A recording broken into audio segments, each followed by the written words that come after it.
to the last topic for this course, work-based learning. So our topic for today is work-based training evaluation tools. Objectives, we have number one, enumerate ways of evaluating the effectiveness of the work-based training or learning, and explain how to prepare work-based training evaluation tools. After implementation of a certain training program, the program evaluation is very important in training because this will help us to determine the success of the program implemented or executed. This evaluation will give information on what aspect of the program needs to improve. Say, for example, in your developed training plan, there are some time that in the implementation of the actual training, there are some revisions to be done, or there were some challenges encountered during the implementation of the program. So this program evaluation is one of the ways we do in order to determine what needs to be improved.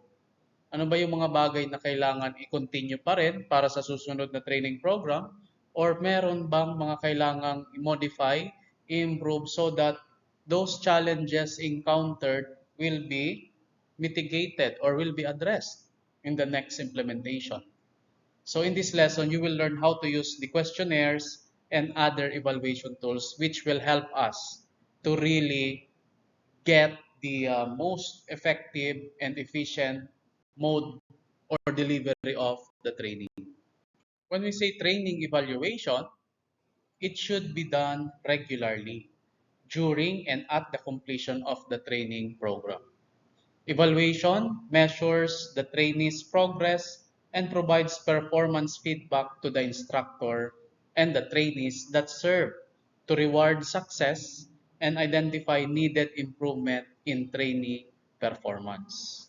The trainee's performance is also used to evaluate the effectiveness of the training program. So that is why from the previous lessons and activities, we have prepared, aside from the TNA training plan, the facilities, we also prepared the trainees monitoring tools or CBT monitoring tools in order to also determine the status of the trainees.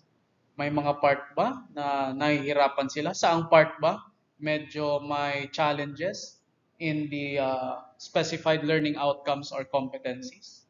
And we also have this training evaluation. So say for instance in our school in CSPC, every semester we also have this evaluation where we evaluate the faculty in order to for us faculty to determine what particular areas that we need to improve. So same applies to this training evaluation. And if some of you had already attended seminars, webinars, or any programs, usually the organizers also administer training evaluation. No? So for them to determine whether their activity was successfully done, and as I've said, if there are some modifications or improvements that needs to be implemented in the succeeding or in the next activities that they will be organizing. So parehas lang po ang implications niyan for improvement. Okay? To determine the success of the activity or the training that was implemented. And one very important role of the trainer is to evaluate the training for its improvement, wherein the trainer should gather information for analysis of the learning experiences. So later on, no? So this will be the task that are awaiting for us future educators, no? Hindi lang tayo sa teaching, but also we need to do these things. Speaking of evaluation, here are some items to be considered in doing a training evaluation. First one is to review the training plan. So you are already done with this part, no? So the training plan is developed before the implementation of the training which you will be delivering. So we have learned that this must be submitted in our prospect or training institution or partner institution together with the necessary documents such as memorandum of agreement or understanding. So wherein you know that in the training plan we lay down everything what will happen during the whole duration of the training, the activities, who are the persons involved, the facilities, the nominal duration or the schedule. Okay, so in this part, the trainer must review and evaluate his or her training plan and identify the parts that were changed during the implementation. As I've said a while ago, no, may mga instances po talaga na even though you have crafted carefully the training plan, iba pa rin yung nangyayari sa actual. Because of course, there are some scenarios which are beyond of our control, especially in our case that what we are implementing is a practical activity, no? So hindi natin alam ang mga possible scenarios. So in that case, state the reasons why these changes were necessary. This is a very important step in improving your training plan for the succeeding training session. So if it's, for example, there are some activities performed or encountered by your trainees na medyo nagkaroon ng konting challenge or problema, so you must address those issues. So in that way, you will now have the modification or changes so that the next time that you're going to implement the same training program, you will not encounter the same problem again. Okay? So reflect this also in your session plan at the trainer's reflection portion. So later on, if you're going to apply now all the CBT procedures, so after the training plan, you also need to prepare the session plan, which is the counterpart of our lesson plans, no? As one of the documents that we need to prepare. So may portion doon sa session plan natin na tinatawag na trainer's reflection portion. So doon mo na pwedeng ilagay po yung mga improvements or observations that you have encountered during the actual implementation of the training program.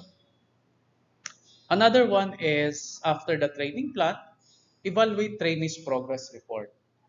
So the trainer shall evaluate the trainee's performance and record learning achievements in their individual progress sheet. So this is one of your activities last time, or this was one of your activities performed last time, the progress sheet, which is CBT, part of the CBT monitoring tools, where we can see the progress, the accomplishments of our trainees. Okay, so from this, make a summary of the trainees' progress chart. Note that the time required for the trainees to accomplish each task and identify the areas where the trainees had the most difficulty. So, by observing, by interpreting, analyzing the monitoring tools which you have prepared, such as the progress sheet, progress chart, achievement chart, training activity matrix, those documents will help us determine in what particular portion did your students or trainees had the most difficult time. Okay, so saan ba sila medyo nahirapan? So, those things will help you to determine and identify possible interventions that you will implement the next time that you're going to implement the said program. Okay? So from this, you can identify learning strategies that can be used to improve learning of the trainee. So para hindi na sila mahirapan sa susunod, dyan, as the trainer, you can also think of other approaches para mas mapadali ang delivery and learning or the teaching learning process. Okay? Those things, we also have feedback from the trainees. Okay, we have discussed last time the importance of feedback.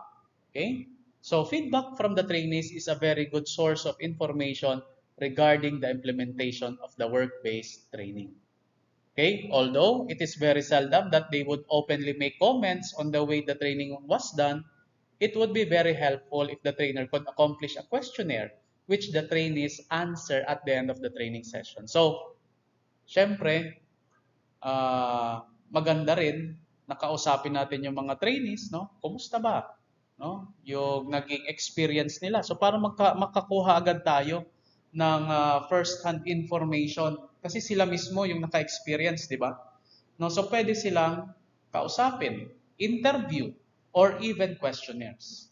But as the presentation said, of course, as trainees, may mga, or most of them, will really be hesitant na sabihin lalo yung mga negative side. Siyempre, mahihiya yan sa atin. But of course, so kailangan natin malaman yon, especially the weaknesses, hindi lang yung strengths ng ating training. So you can also prepare questionnaire, which is yan yung magiging part ng discussion natin today. Okay? So the questionnaire must be made simple to accomplish but must include feedback regarding the trainer. So kailangan malaman din natin kumusta yung naging performance ni trainer, the learning activities or the task na pinagawa, the content or yung nilalaman ng mga day-to-day or weekly discussions, the resources provided, materials, the assessment process to make it more responsive to the areas to be assessed. Kasi later on guys, no, kayo po ang gagawa nitong mga questionnaires na ito. Okay? Anyway, you have your research subject, no, na I know one of the activities na gagawin nyo dyan sa research nyo is mag-formulate kayo ng mga questions to determine and answer, no, the objectives based on your research. Halos same po, no, ang purpose nila. To discover, to learn something, no. So sample evaluation questionnaires are recommended for use. You may just improve the questionnaires to include areas that may deem necessary for the improvement of the industry training. So for the purposes of our discussion on how to evaluate work-based training, we shall be using the template provided from the material. We're going to evaluate your SIT experience. No? So you're already on your third year, even though that you still have another SIT during the summer. But please, no, in this particular activity and discussion, we'll be evaluating your previous SIT or the supervised industry training. Okay, so we have here the sample questionnaire based from the module. So the supervised industry training or your OJT form in the next slides is a sample evaluation to evaluate the implementation of your SIT and OJT.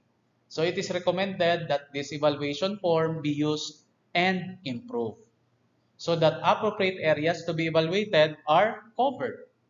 So please give your honest rating by checking on the corresponding cell of your response. Your answers will be treated, of course, with utmost confidentiality. So hindi na to bago sa atin because I have already let you conduct the training needs analysis. You know the procedures or the guidelines that must be observed. Okay? So we have here 5, outstanding, 4, very good or very satisfactory, 3, good or adequate, 2, fair, satisfactory, 1, poor, or unsatisfactory. So I will be giving you the sample questionnaire together with this material in the Google Classroom. So I will give the specific instructions in the last slides of this presentation. This will be the sample evaluation form for the SIT which you need to administer with your classmates. So you will just be having your classmates as your respondents, at least 5. No? Pumili lang po ng 5 kaklase. It's up to you whether you're going to administer this one through printed or Google Forms. Of course, I will be asking the evidences, just like what you have done during the TNA or the training needs analysis. So evidences, just prepare po the documentations, okay, as part of your portfolio. Okay, so we have here the questions for the parameter institutional evaluation. So you just let them answer at this one honestly, 1 to 5, ayan po, 5 is the outstanding and 1 is unsatisfactory or NA, not applicable. So just edit na lang po, no? For example, itong may mga naka open and naka parentheses, open and close parentheses, pakilagay na lang po yung school natin. Excuse me. Which is the Camarines Sur Polytechnic Colleges. For example, has CSPC conducted an orientation about the SIT OJT program, the requirements and preparations needed, and its expectations. So, just answer honestly. Outstanding, very good, adequate, fair, or poor.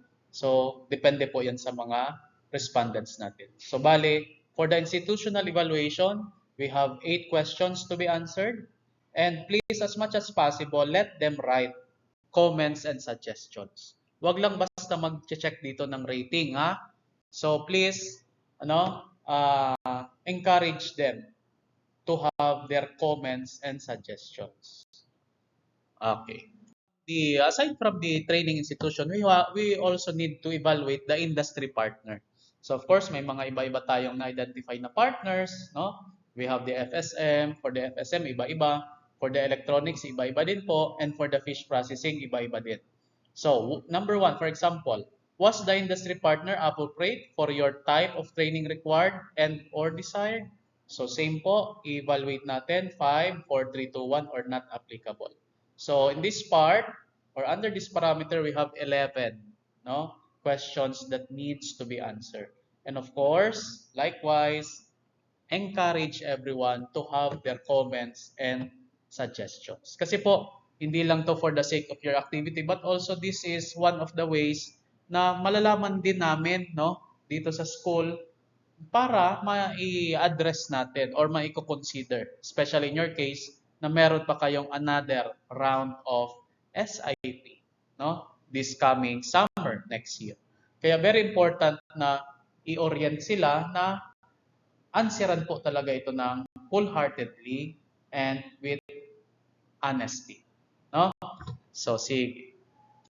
For your task sheet, number 8, using the supervised industry training evaluation forms, which I have flashed from the previous slides, you need to administer the evaluation tool to at least 5 students in your class. So pumili, kayo na pong bahala, pumili na lang po ng 5 kung sino-sino po dyan sa mga classmates ninyo. So just take note of the procedures being done in data gathering. And number 2, collect. So of course, after the evaluate, you will collect the questionnaires, retrieve the questionnaires, analyze, and make interpretations or discussions based on the result. Kagaya ng ginawa natin sa TNA. But I hope in this part, yung mga na-observe natin last time na mga slight errors ay ma-observe na natin today. Okay? So this will be your task sheet number 8. So for example, I have here 5 sample ratings from my respondents A, B, C. So ulitin natin, I have here sample from my respondent A, B, C, D, and E. So example lang po ito ha. So kayo gagawin po natin to actual. Huwag po gagawa-gawa dyan. So please, actual answers or evaluation ang kailangan nating i-execute. Okay? So for example, sa number 1, si rater A, 5 yung chinekan niya. Si rater B is 4. Rater C is 4. Rater D is 4. And rater E is 4. Okay? So paano natin i-interpret yan or i-analyze? So let us see in the next slide. So after you retrieve all the questionnaires from your respondents, take note, you need to have at least 5 respondents. You need to prepare a table and include it in your portfolio or in your output. So for example, you can just simply follow this one. So for the institutional evaluation, since we have 8 questions, you need also to prepare 8 rows in your table. Okay, so for example, the rater A rated for the question number 1, 5, the rater B up to rater E rated 4. So you need to compute for the weighted mean or the average. So paano ba yan i-compute? Of course, you first add the points, 5 plus 4 plus 4. Okay, so 5 plus 4 plus 4 plus 4 plus 4 is equals to 21.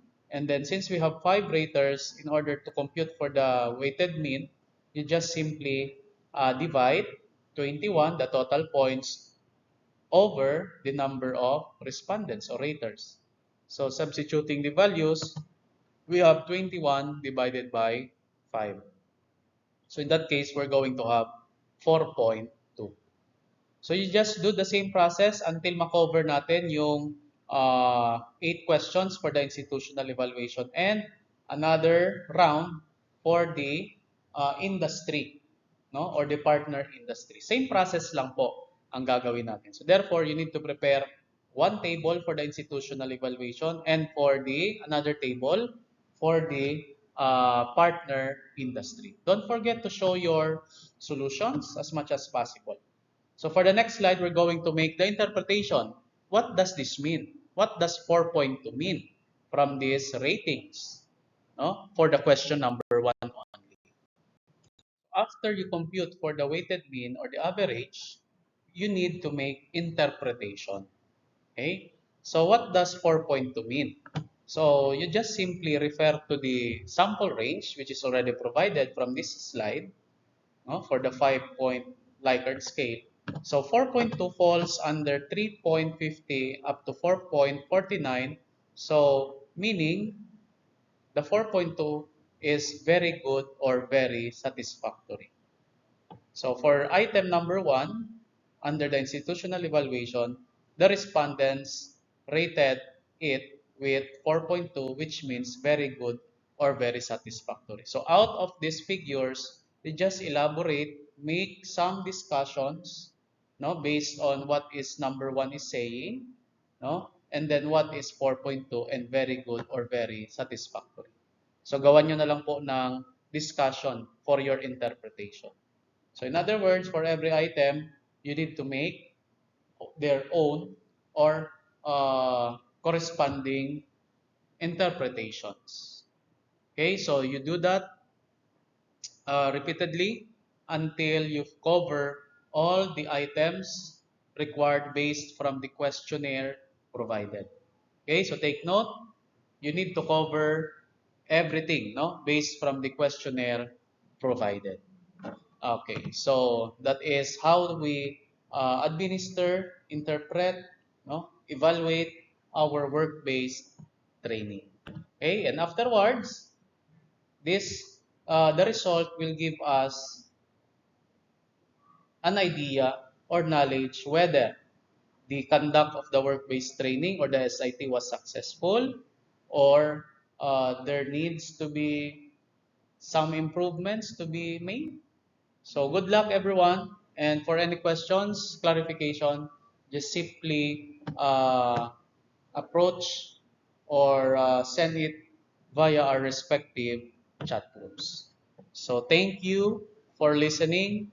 Good luck, and start preparing for your progress portfolio. Thank you for listening. This ends my presentation. Thank you.